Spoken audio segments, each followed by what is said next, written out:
Service in Wilmington has issued a severe thunderstorm warning for southeastern Licking County until 4:15 p.m.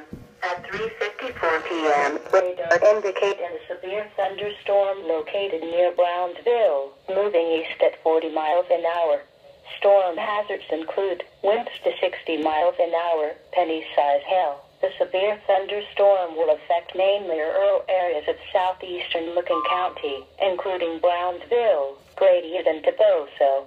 This includes the following Interstate 70 between mile markers 135 and 142. Seek shelter in a sturdy building.